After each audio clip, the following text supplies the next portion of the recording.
안녕하세요.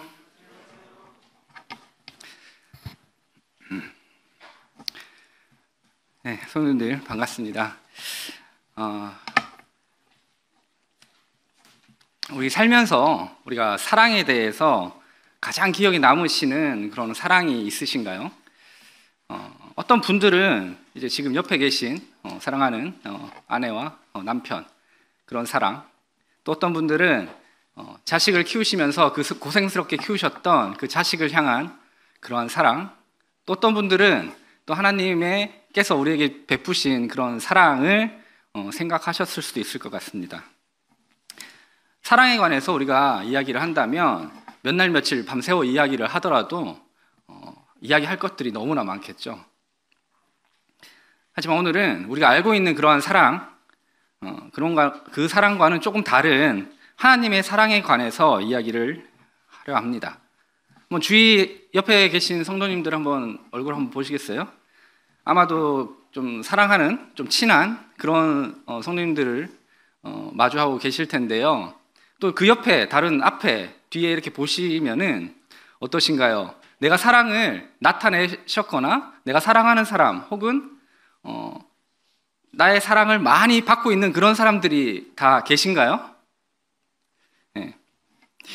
만약에 그렇다면은 사실 더 이상 여기서 말씀을 전할 게 없습니다. 오늘의 주제가 그런 것이기 때문인데요. 모두를 사랑하고 있다면, 내 옆에 있는 모두 그런 성도님들을 사랑하고 있다면 말씀을 전할 이유가 없는 것이 그러지 못하고 있기 때문에 말씀을 계속해서 해야 할 것 같습니다. 마찬가지로 저도 지금 성도님들을, 우리 사랑하는 성도님들을 보고 있지만 저의 사랑을 표하지 못한 그런 성도님들이 많이 보이고 있기 때문인데요. 예수님께서 십자가에 달리시기 전에 마지막 순간에 제자들을 향해서 명령하셨습니다. 새로운 계명을 주셨는데 바로 서로 사랑하라는 계명이었습니다. 오늘 요한일서 4장 7절부터 21절 말씀을 통해서 예수님께서 마지막 순간에 명령하신 사랑이라는 주제로 말씀을 나누어 보도록 하겠습니다. 우리는 왜 서로를 사랑해야 할까요? 그 사랑하는 이유를 생각을 해보겠습니다. 요한일서 4장 7절에서 8절 말씀입니다. 사랑하는 자들아, 우리가 서로 사랑하자. 사랑은 하나님께 속한 것이니 사랑하는 자마다 하나님께로 나서 하나님을 알고 사랑하지 아니하는 자는 하나님을 알지 못하나니 이는 하나님은 사랑이심이라. 하나님의 사랑을 정의를 해보면요, 우리가 잘 알고 있는 아가페라는 용어를 사용을 합니다. 동사형으로는 아가파오라고 쓰는데 여기서는 그렇게 사용이 되어졌는데, 이 사랑은 이 세상을 사랑하는 그런 사랑이 아니고요, 또 이 세상에서 말하는 사랑도 아닙니다. 세상에서는 사랑을 뭐라고 얘기하냐면 자기에게 유익한 사람들을 사랑하는 거, 혹은 자기 자신을 위한 사랑, 그런 사랑을 세상에서는 사랑이라고 의미합니다. 하지만 아가페 사랑, 하나님께 속한 아가페 사랑은 그런 사랑이 아니라 하나님께서 우리에게 베푸신 사랑을 의미합니다. 하나님은 사랑이시라. 하나님은 사랑 그 자체이시고요, 모든 사랑의 근원 되시는 분이십니다. 사랑이 하나님의 한 가지 속성이라고 생각하시면 안 되고요, 하나님이 행하시는 모든 일이 바로 모든 행위 자체가 사랑이라는 것입니다. 따라서 우리는 하나님께서 빚은 영을 가지고 있기 때문에 우리는 서로 사랑해야 하는 것입니다. 두 번째 우리가 사랑해야 하는 이유는요, 하나님께서 먼저 우리를 사랑하셨기 때문입니다. 요한일서 4장 9절에서 10절입니다. 하나님의 사랑이 우리에게 이렇게 나타난 바 되었으니 하나님이 자기의 독생자를 세상에 보내심은 저로 말미암아 우리를 살리려 하심이니라. 사랑은 여기 있으니 우리가 하나님을 사랑한 것이 아니요 오직 하나님이 우리를 사랑하사 우리 죄를 위하여 화목제로 그 아들을 보내셨음이니라. 하나님의 사랑을 우리는 다 알고 경험했습니다. 그래서 이 자리에 계신 것입니다. 그런데 그 하나님의 온전한 사랑을 우리 삶 속에서 실제적으로 누리고 계신가요? 그것은 또 별개의 문제라고 할 수 있습니다. 아직 그런 하나님의 온전한 사랑을 누리지 못하고 계시다면 우리는 하나님의 사랑을 더 깊이 알아가야 합니다. 우리가 오해하고 있는 것이 있는데, 하나님이시기 때문에 당연히 우리를 위해서 십자가에 달리실 수 있다라고 생각을 하신다는 것은 오해일 수 있습니다. 사람은 할 수 없고 하나님만은 할 수 있다라는 생각은 잘못된 생각입니다. 만약에 우리를 버리고 다른 사람에게 간 어떤 다른 사람과 부정한 행동을 한 어떤 사람을 우리는 사랑할 수 있습니까? 아니면 우리를 대적하고 우리 가족들에게 위해를 가한 어떤 사람들을 위해서 우리는 우리의 목숨을 버릴 수 있습니까? 하물며 하나님께서는 우리 사람보다도 훨씬 더 존귀한 존재입니다. 그럼에도 불구하고 하나님께서는 하나님을 버리고 간, 하나님을 떠난, 하나님을 대적한 우리를 향하여서 끝까지 사랑을 나타내 보여주셨습니다. 로마서 3장 23절에 보면요, 모든 사람이 죄를 범하였음에 하나님의 영광에 이르지 못하더니, 우리는 모두가 죄인이었기 때문에 하나님을 사랑할 능력도, 하나님을 사랑할 의지도 가지지 못하였습니다. 죄에 가려진 우리의 사랑은 하나님을 사랑할 수 없는 사랑이었기 때문입니다. 세상을 사랑하고 자신의 유익을 사랑했던 그런 사랑이었기 때문에 우리는 하나님을 사랑할 수 없었습니다. 그런 우리를 향하여서 하나님께서는 십자가의 사랑으로 그 사랑을 먼저 나타내 보여주셨습니다. 우리가 하나님이 어떤 분이신지를 알아가면 알아갈수록, 또 우리가 어떤 자인지, 어떻게 하나님 앞에 사랑받을 수 없는 자인지를 깨달으면 깨달을수록 그 하나님의 십자가의 사랑의 의미는 더욱더 얼마나 큰지를 우리는 깨닫게 될 것입니다. 하나님께서 우리를 먼저 십자가에서 사랑해 주셨기 때문에 우리는 이제 사랑을 해야 하는 것입니다. 세 번째, 우리가 사랑을 해야 하는 이유는 우리가 가진 의무이기 때문입니다. 요한일서 4장 11절입니다. 사랑하는 자들아, 하나님이 이같이 우리를 사랑하셨은즉 우리도 서로 사랑하는 것이 마땅하도다. 마땅하도다라는 헬라어 용어는요, 오페일로멘이라는 단어인데요, 누구에게 어떤 것을 빚지다, 무엇을 할 의무를 가지고 있다, 뭐뭐 해야 한다라는 의미를 가지고 있습니다. 우리는 4장 7절에서는 사랑하자라고 이제 권면되고 이렇게 권유하고 있는 내용이지만요, 이 11절에서는 이제 우리가 사랑을 할지 안 할지를 선택할 수 있는 문제가 아니라고 이야기하는 것입니다. 마땅히 해야 하는 일이라는 이야기하고 있습니다. 빛이라는 단어를 생각을 해보면 국어사전에 찾아봤더니 갚아야 할 은혜 따위를 비유적으로 이루는 말이라고 되어 있는데, 빛이 있으면 우리는 그 빛의 종이 될 수밖에 없습니다. 우리는 하나님께서 우리에게 나타나신 사랑에 빚진 그런 종이 되어야 하는 것입니다.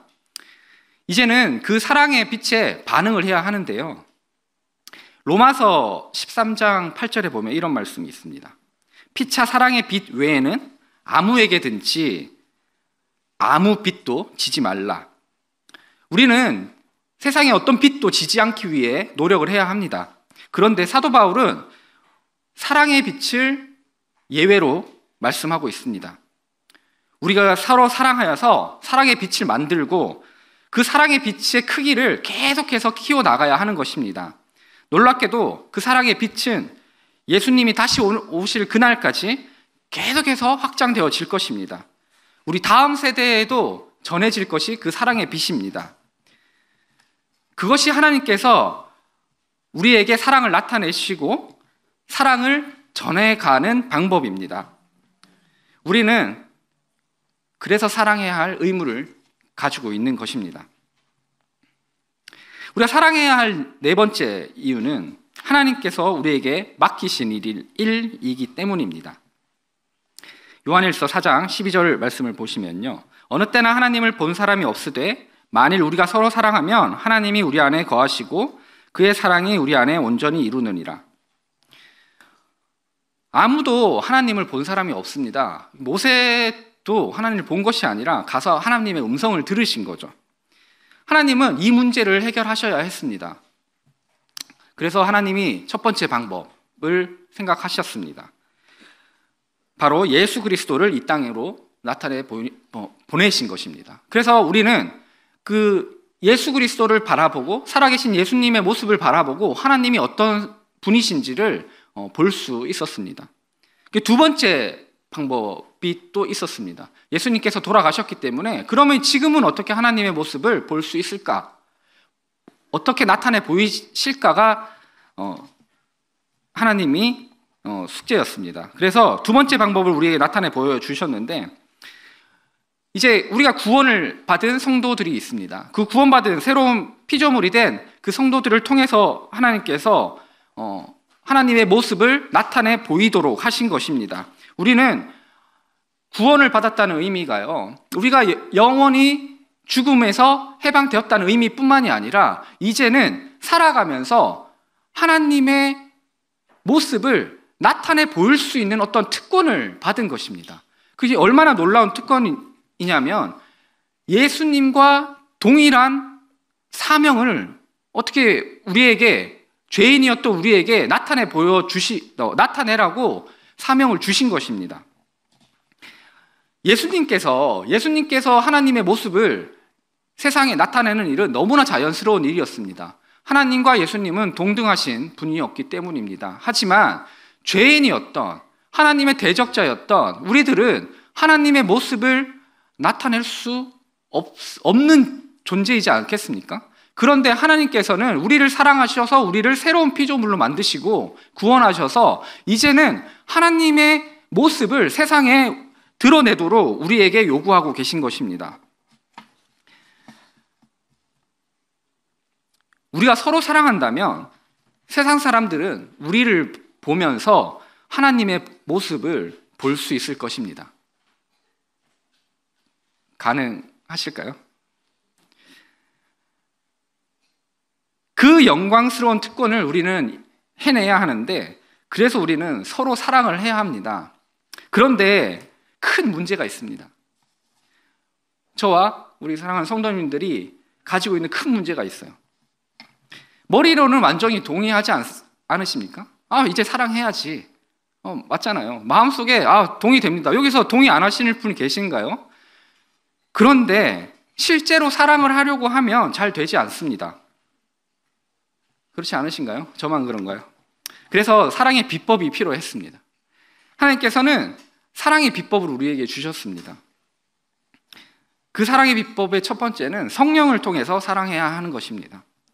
요한일서 4장 13절에서 15절입니다. 그의 성령을 우리에게 주심으로 우리가 그 안에 거하고 그가 우리 안에 거하시는 줄을 아느니라. 아버지가 아들을 세상의 구주로 보내신 것을 우리가 보았고 또 증거하노니 누구든지 예수를 하나님의 아들이라 시인하면 하나님이 저 안에 거하시고 저도 하나님 안에 거하시느니라. 우리가 서로 사랑할 수 있는 힘은요, 우리 스스로의 사랑으로는 절대 불가능합니다. 내가 아무리 사랑하려고 노력해봐야 저기 앞에 있는 저 미운 형제를, 저기 앞에 앉아있는 저 미운 자매를 이야기 안 하고 말지, 내가 어떻게 사랑할 수 있겠어? 라고 생각할 수밖에 없습니다.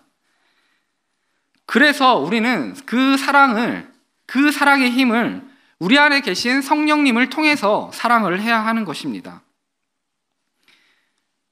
성령님이 우리 안에 거하신다는 의미를 잘 생각을 해보시면 하나님의 일부가 우리 안에 거하는 그런 의미가 아닙니다. 성령님이 우리 안에 거하신다는 것은요, 한 인격체이신 완전하신 성령님께서 우리와 함께 거하신다는 의미입니다. 그런데 이해가 안 되는 것이 있죠. 성령님께서 우리 안에 완전한 사랑이신 성령님께서 우리와 함께 하시고 우리 안에 거하시는데 왜 우리는 온전한 사랑을 나타낼 수 없습니까? 성령님의 사랑이 부족해서일까요? 그렇지 않습니다. 그렇지 않습니다. 성령님은 완전한 사랑을 가지고 계신 그런 하나님과 동등되신 분이십니다. 문제는요, 성령님이 우리를 완전히 소유하지 못하는 데에서 기인합니다. 우리 자신의 소유권을요, 누가 잡고 있나요? 성령님이 아니라 우리 스스로, 우리가 잡고 있기 때문입니다. 아직은 완전히 내어놓지 못합니다. 그렇죠? 그럼에도 희망이 있습니다. 그럼에도 우리에겐 희망이 있습니다. 우리 안에 그 사랑하는 마음을 가지고 있기 때문입니다. 성령님이 계시기 때문에 우리 안에 사랑하는 마음을 가지고 있어요. 어떤 사랑하는 마음이냐면요, 혹시 이런 생각을 한번 해보실까요? 전혀 본 적도 없는 사람, 나와는 전혀 상관없는 사람, 다른 이방인 나라에 있는 사람, 그런 사람들에게 우리가 가족이나 친구들과 같은 어떠한 강렬한 유대감을 가질 수 있을까요? 네, 모두가 가질 수 있습니다. 모두가 지금 가지고 있으세요. 예를 들어볼까요? 우리는 한 번도 본 적이 없는 선교사를 위해서 기도하고 있습니다. 그렇죠? 그리고 그 한 번도 본 적이 없는 나라에 있는 사람들을 위해서 기도를 하고 있는 것이에요. 그들이 위기에 처하면요, 우리가 할 수 있는 어떤 도움들도 그들에게 베풀 준비가 되어 있습니다. 그렇지 않습니까? 우리는 그 사람들을 본 적도 없어요. 이야기해 본 적도 없고 한 적이 없습니다. 그런데 우리 안에 있는 성령님은요, 이미 그들을 사랑할 수 있는 힘을 주십니다. 그것이 성령님의 사랑의 시작입니다. 한 형제가 이제 유럽을 갔다는 거예요. 유럽을 이제 왜 갔는지 모르겠는데 갔는데 각 교회를 막 다녔습니다. 각 교회를 다녔는데 그 교회에서 이렇게 식사 초대하고 밥 먹으러 오라 그러고 가정 초대하고 막 이런 그런 놀라운 경험을 했다는 거예요. 그 형제가 인물이 좋아서 아니면 어떤 특별한 능력이 있어서 그런 사랑을 받았던 것이 아닙니다.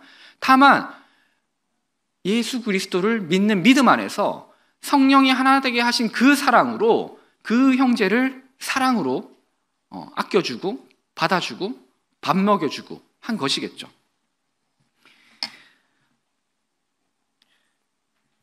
지금까지 저는 이렇게 이야기하곤 했습니다. 저는 사랑이 없는 사람이에요. 저는 사랑이 많지 않기 때문에 사랑을 잘 못해요.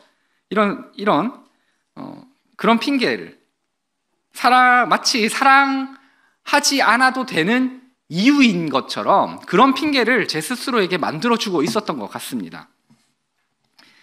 하지만 저도 사랑을 할 수 있는 사람이었습니다. 왜냐하면요, 예수를 하나님의 아들로 시인하면 내 안에 성령님이 함께 거하신다고 하셨기 때문입니다. 제 안에 계신 성령님은요, 누군가를 돌아보게 하셨어요. 누군가를 섬기게 하셨고 누군가를 일으켜 세우게 하셨습니다. 제가 그렇게 할 수 있는 사람이기 때문에 우리 성도님들은 누구나 사랑할 수 있습니다. 제가 그렇게 할 수 있기 때문입니다. 우리가 사랑하지 않을 핑계를 대기 시작하면요, 수백 가지, 수천 가지도 만들어낼 수 있습니다. 하지만 우리 안에 있는 성령님은요, 우리에게 계속해서 마음의 부담을 주실 것입니다. 이제 우리가 해야 할 일은요, 성령님께서 우리를 더 많이 소유하시도록 그 성령님의 앞에 우리의 소유권을 내려놓는 것입니다. 그 일을 위해서 우리는 결단을 해야 하는 것입니다. 결단하고 하나님의 음성에 좀 더 민감한 삶을 살아내야 할 것입니다. 두 번째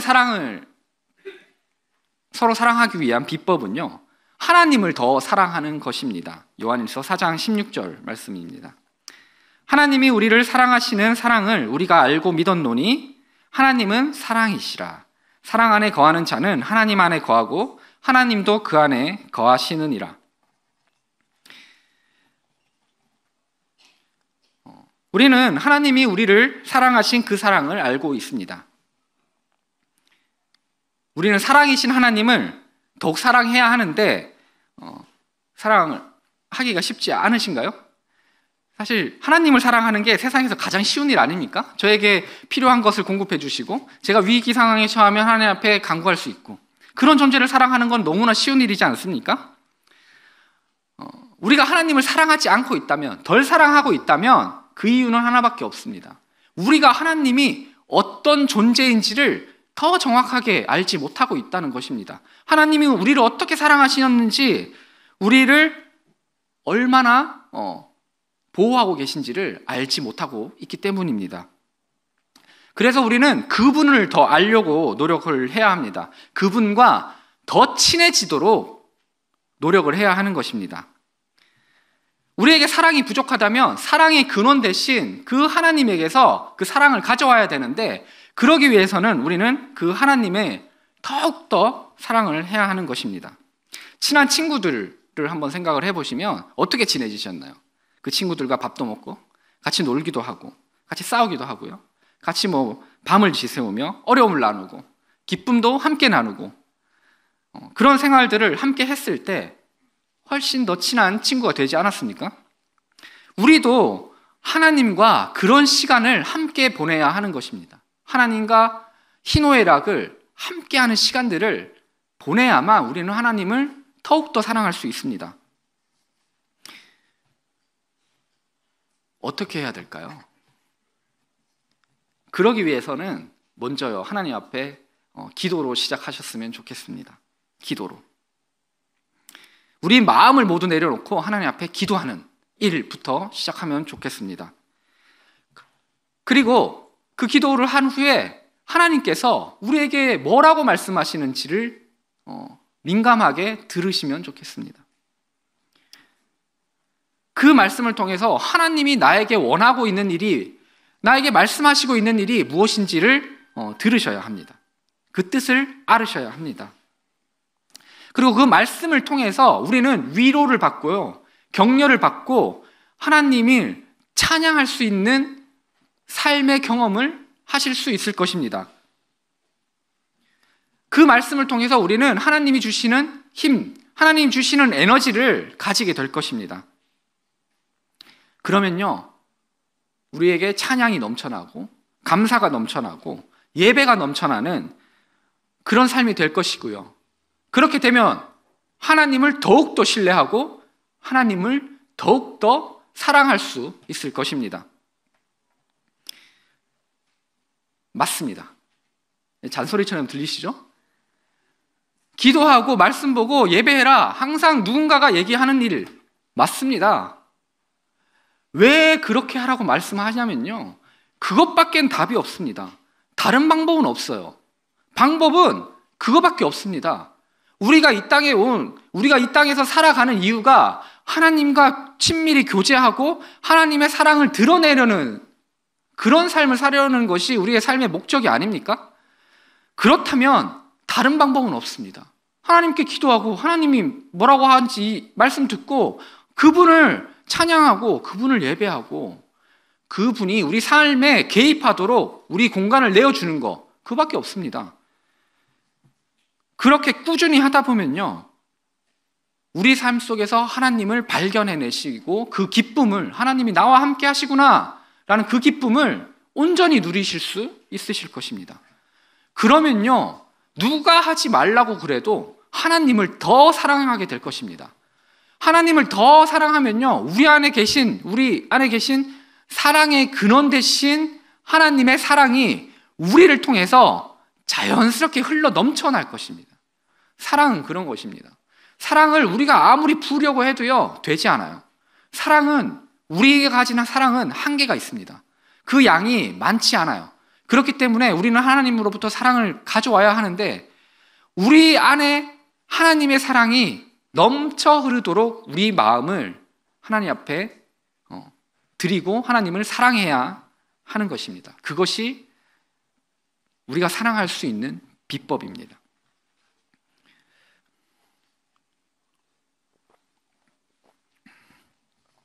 우리가 그렇게 서로 사랑하는 삶을 살아낸다면 그 결과는 어떻게 될까요? 첫 번째는 하나님 앞에 담대함을 가질 수 있습니다. 요한일서 4장 17절 말씀입니다. 이로써 사랑이 우리에게 온전히 이룬 것은 우리로 심판날에 담대함을 가지게 하려 함이니 주의 어떠하심과 같이 우리도 세상에 그러하니라. 우리가 미래에 하나님을 만나게 될 것인데요. 한번 상상을 한번 해보시겠어요? 이제 하나님, 이제 우리가 죽어서나 혹은 하나님이 오셔서 하나님 앞에 섰습니다. 자, 나의 위치는 어디쯤이 좋을까요? 어떤 사람들은 이 앞에 하나님 눈에 잘 띄는데 이 앞에 막 이렇게 서 있을 테고, 어떤 분들은 뭐 하나님 보이지도 않는데 저 멀리 막 저렇게, 물론 하나님 다 보이시겠지만 막 저 멀리 이렇게 서고 싶을 수도 있습니다. 하나님 앞에 섰을 때 많은 두려움이 있을지도 모릅니다. 혹시 내 이름을 모르는 거 아니야? 혹시 하나님께서 내가 삶을 좀 잘못 살았는데 어떡하지? 그런 걱정을 할 수도 있습니다. 어쩌면 내가 구원받고 나서 한 게 없네? 근데 하나님 앞에 좀 민망하지만 좀 저 멀리 가 있으면 좋겠다 하면서 저기 이렇게 서 계실지도 모르겠습니다. 우리가 사랑하는 삶을 살아낸다면 어떨까요? 하나님께서 우리에게 맡기신 그 사랑하는 삶을 살아낸다면 어떨까요? 하나님께서 주신 그 계명을 우리가 온전히 수행한다면 어떤 삶을 어떨까요? 저는 아직까지 저 뒷자리가 좀 저한테 맞는 것 같은데, 제가 이 말씀을 준비하면서 내가 앞자리로 가기 위해서는 무엇을 해야 할지를 조금 생각해 보게 되었습니다.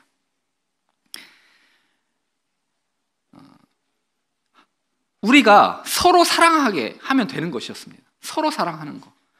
우리가 우리 옆에 계신 성도님들을 서로 사랑하면 되는 것이었어요. 내가 그 사랑을 온전히 이루어냈을 때 이제는 저한테 담대함이 생기는 것입니다. 하나님을 마주하는 일이 어려운 일이 아니라 담대한 일이 되는 것입니다. 이 담대함이라는 하나님의 계명을, 그 사랑하라는 그 계명을 온전히 수행했다면은 이제 하나님 앞에 우리는 그 앞자리로 가서 당당하게 우리 허리 펴고 눈 초롱초롱하게 뜨면서 하나님 앞에 이렇게 무슨 상급을 주실지 기대하면서 하나님이 나랑 눈 마주치기를 기대할 수 있다는 것입니다. 그것이 우리가 사랑을 했을 때 받을 수 있는 어떠한 상급입니다. 두 번째 사랑의 결과는요, 하나님의 온전한 사랑 안에 거할 수 있다는 것입니다.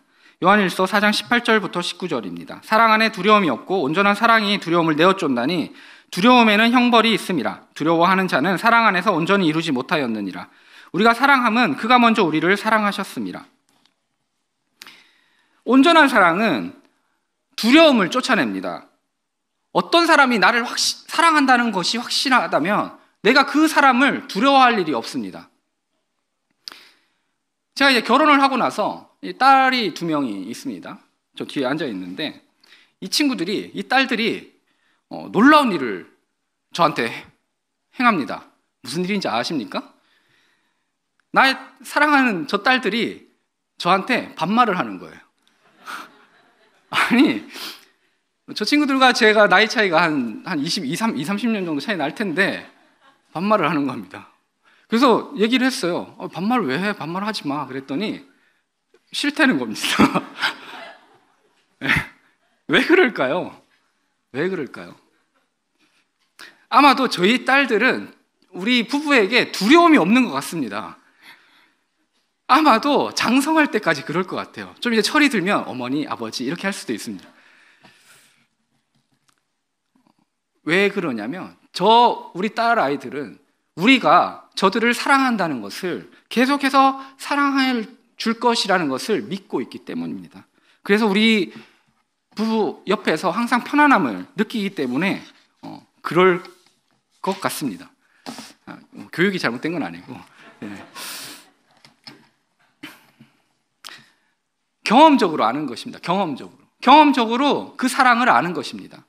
우리도 마찬가지입니다. 우리도 두려움이라는 단어는 포보스라는 노예가 갖는 두려움, 죄로 인한 노예가 갖는 두려움을 의미합니다.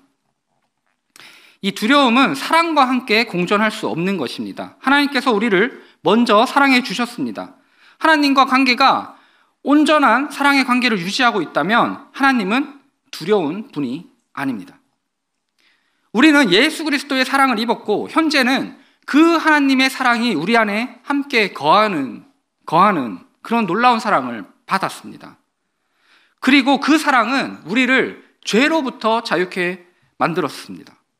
십자가의 사랑, 그 사랑은요, 우리를 죄에서 구원하셨을 뿐만 아니라 우리가 하나님을 소유하고 하나님을 아버지라 부를 수 있는 그 놀라운 평안을, 그 놀라운 사랑을 사랑 안에 영원히 거할 수 있도록 하신 것입니다. 세 번째, 사랑을 우리가 서로 사랑하면 그 사랑의 결과는 하나님을 사랑하게 된다는 것입니다. 요한일서 4장 20절에서 21절 말씀입니다. 누구든지 하나님을 사랑하노라 하고 그 형제를 미워하면 이는 거짓말하는 자니 보는 바 그 형제를 사랑치 아니하는 자가 보지 못하는 바 하나님을 사랑할 수가 없느니라. 우리가 이 계명을 주께 받았나니 하나님을 사랑하는 자는 또한 그 형제를 사랑할지니라. 요한은 에베소서 4장 마지막을 통해서 강력하게 이야기하고 있는 것입니다. 하나님을 사랑하면 당연히 너의 형제를 사랑해라 라고 이야기하고 있습니다. 여기서 형제를 미워하지 말라고 되어 있는데 이 미워하다는 의미는 빛이 아닌 어둠의 영역에서 살아가는 것을 의미합니다. 즉 하나님의 사랑이 아닌 세상이 주는 사랑으로 이 세상을 살아가는 것을 의미한다고 볼 수 있습니다. 우리가 우리 안에 두 가지 사랑이 있는 것입니다.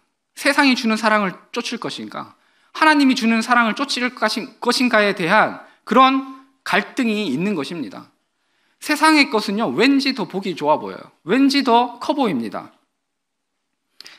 하나님의 사랑은요, 왠지 손해보는 것 같아요. 그렇지 않습니까? 그게 좋아 보이는 것을 따라가기 마련이기 때문인데, 그런데 우리는 믿음의 눈으로 하나님의 사랑을 바라보아야 하는 것입니다. 그랬을 때 우리는 하나님의 사랑으로 이 세상을 살아가며 우리 형제들을 사랑할 수 있습니다. 눈에 보이는 형제를 사랑하지 않으면 눈에 보이지 않는 하나님을 사랑할 수 없다고 성경에는 이야기를 하고 계신 것입니다. 어떤 사랑으로 살아가기를 원하십니까? 하나님이 주신 사랑이라는 그 하나님의 명령에 순종하며 살아가야 하는 것이 당연한 일 아니겠습니까? 네, 말씀을 정리해 보겠습니다.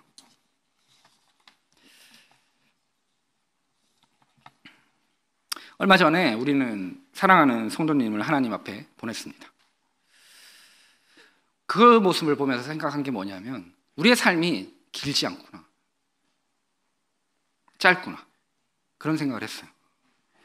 그런데 그 짧은 순간에 짧은 삶을 살아가는 우리가 서로 싸우면서 서로 미워하면서 살아가고 있는 건 아닐까 라는 그런 안타까운 마음이 들었습니다. 성도님들 이런 거 원하시나요? 우리 교회 성도님들이 한 아파트를 지어가지고요, 한 180세대, 한 180세대 정도면 충분하겠죠. 그 안에 모든 성도님들이 같이 산다. 천국일까요? 지옥일까요? 네. 사랑이 있다면 너무나 놀랍겠죠. 네. 하나님께서는 우리에게 이렇게 말씀하셨습니다. 요한복음 13장 34절에 새 계명을 너희에게 주노니 서로 사랑하나 내가 너희를 사랑한 것 같이 너희도 서로 사랑하라. 처음부터 사랑이 쉽지 않을 것입니다. 하지만 우리는 이제 사랑을 시작해야 합니다. 난이도가 낮은 사랑이 있지 않습니까? 우리 친한 사람들에게 먼저 내가 가진 사랑을 나타내면 좋을 것입니다. 우리가 사랑을 나타내면요, 그 사랑이 계속해서 번져갑니다.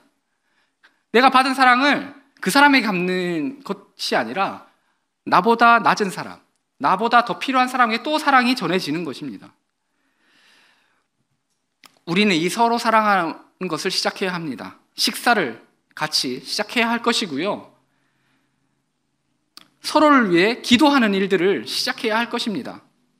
미워하는 성도님들 없겠지만 좀 약간 좀 얄미워 보이는 그 성도님들을 위해 기도를 해야 할 것입니다.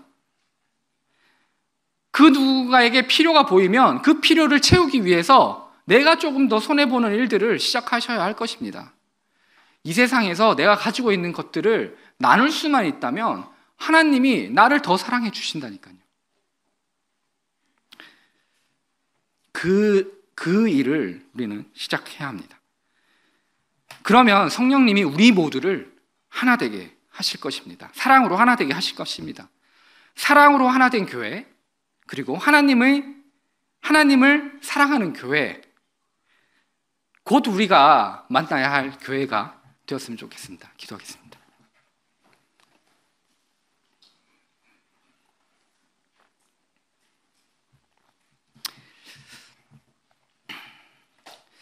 사랑이신 아버지 하나님 감사를 드립니다. 사랑으로 참 저희들에게 먼저 나타내 보이셔서 감사를 드립니다. 그 십자가의 사랑을 저희가 기억합니다. 참 저희들에게 그런 사랑을 받을 자격이 없었음을 알게 되고 독생자를 보내신 그 은혜를 저희들이 기억하게 됩니다. 저희들이 서로 사랑하게 하기를 원합니다. 하나님께서 희생적인 사랑을 나타내 보여주셨듯이 저희들이 이제 이득만 보는 것이 아니라 손해를 보면서 사랑을 해나가기를 원합니다. 우리 교회가 그런 사랑을 통해서 서로가 하나가 되게 하시고 성령이 하나 되게 하신 것으로 이 놀라운 일들을 경험하는 그런 교회가 될 수 있도록 도와주시기로 원합니다. 성도들에게 서로 사랑한다는 고백을 할 수 있도록 도와주시고 하나님의 사랑이 우리들 가운데 계속해서 풍성히 거할 수 있도록 도와주시기로 원합니다. 오늘 말씀을 나눌 수 있도록 도와주셔서 감사를 드립니다. 이 모든 것을 우리 주 예수 그리스도의 이름으로 기도드렸습니다. 아멘. 감사합니다.